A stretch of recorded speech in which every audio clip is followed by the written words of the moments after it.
We start with 5 to 6 tea bags, organic tea bags, or a good scoop of loose leaf tea. We choose organic because of the microbial activity that we need to have no chemicals on our tea or our sugar. So talking of sugar, we have 1 cup of organic sugar and 2 cups of previous brewed kombucha tea. Now this has got to be very acidic, so the older the brew, the better. So you can see there it's a lovely dark brew. And it's got all a little beautiful microbial activity in there, all your yeast and bacteria. So with kombucha brewing, it is the opposite to when we make our beautiful sauerkraut or our fermented vegetables, in the sense that kombucha requires air. It's oxygen loving, which of course opposed to that which is the reverse, that you can't let air in. So what we've got to always think of when we're brewing to get a really good brew is to allow as much air and oxygen that we can get in. So we're going to use 3 litres of water. So this is our first start for the oxygen loving. We don't overboil the water, because the idea of the water is just to dissolve the tea, to draw the tea, and to dissolve the sugar. So I've brewed up just about 500 mils, so then it'll leave you 2.5 litres from your 3 litres of water. So I've just boiled that little bit and I've put the tea bags in, let it steep for at least 5 minutes. So that's all drawn. Then we'll add our sugar.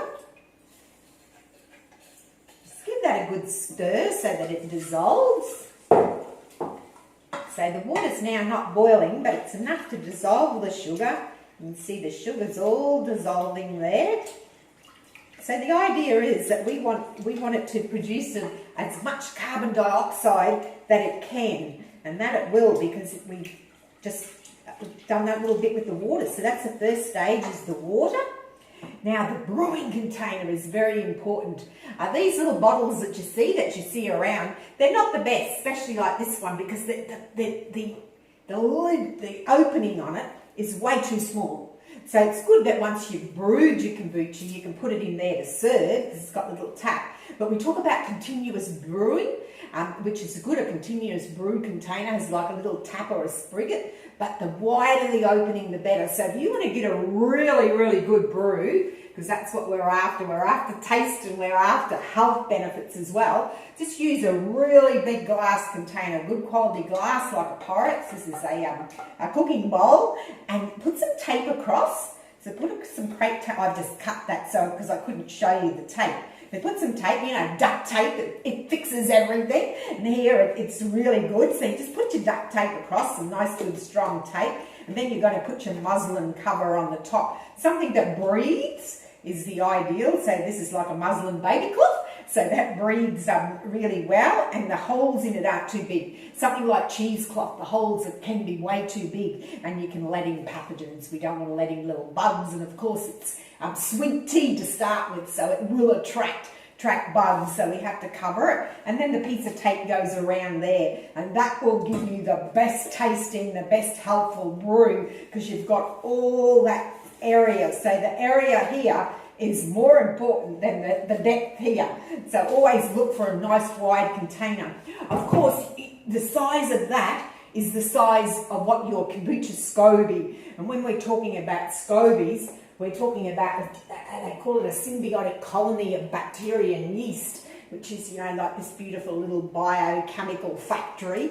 And that stands for the symbiotic colony of bacteria and yeast. So what does that mean? It basically means, like, we as a human, we live in communities or colonies, so there's more than one of us. And this is exactly the same. There's more than one strain of bacteria and yeast. And if we can set up the right environment, like giving it letting you know that oxygen, we'll get the very, very best brew.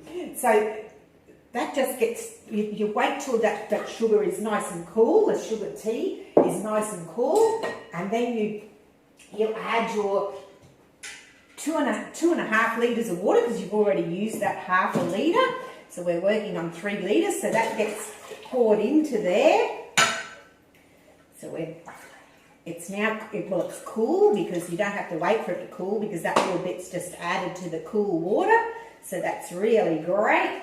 And then that gets poured into your container with your, that's already has your SCOBY in there. In this case, we've put it into one of the continuous brew containers, which does give a good brew, and you can just lift off your tea as you need it and top it back up. So time-wise, it depends on your temperature, but you can start tasting it at 6 to 8 days. I let mine go for 14 days, especially when the weather is cooler. But yeah, start tasting it, your 6 to 8. Then what we can do is we can do it in what we call a second fermentation. And with that, that's like a secondary ferment. So we strain it off and we put it into a bottle. Now, a bottle with a nice long narrow neck, something like this that comes from a beer brewing store is very good, nice and dark, so it doesn't let any light in. That's your perfect container for a second fermentation. So then we add flavours. This is not necessary. You can just draw it off from there and use that as a beverage and use it in food preparation. It has so many uses. Beautiful to make mustard with. So just immerse your mustard seeds into your liquid kombucha and put some turmeric and ginger, a little bit of spice, and let that go away, and you've got beautiful mustard. But yeah, so with your second fermentation, the flavours that you add, well, the fizz that it's known for, the bubbliness that you get is mainly from when you add like a sweet fruit. That's a lemonade. So you can use juice or you can use fruit. So if you're using pieces of fruit, you will need to strain them off, not to leave in there. And with your second fermentation, 1 to 3 days. 1 day it'll still be slightly sweet if you've got fruit in there. 2 to 3 it'll start to be getting more acidic. So it's up to your taste buds and how you want to do it. I personally don't put a lot of sweetness into my second ferments. I like to use all my garden greens and I make those into a juice. And to get a little bit of bubbliness, you can put a little slither of ginger. That'll give you bubbliness, and so will something like a little bit of organic dried fruit. So you could put a couple of sultanas or an organic date into your second fermentation to give it fizz. So there's lots of things that you can put there to get lovely flavours. Blue spirulina, so if you use like a powder, that of course won't need to be strained. You can use something like activated charcoal. You get a nice black drink, but you're going to get all the nourishing benefits from what you're adding into there, because it will really draw out the bioavailability of anything that you add to the liquid for that second fermentation. With something like your black charcoal, your activated charcoal, you could add something with a bit of sweetness. I like to use something like a prickly pear juice or something like that. Aloe vera, it's very full of antioxidants and it's very calming. So you can make an aloe vera juice, put that in. If you need a little bit of sweetness, you can add just a tiny little bit of pear juice or a tiny little bit of apple juice, and that will give you, it'll give you fizz, because everyone likes to see fizz and bubbles. But like I said, the ginger and the dried fruit will also work without adding too much sugar to it. So that's our kombucha. Chin chin, enjoy.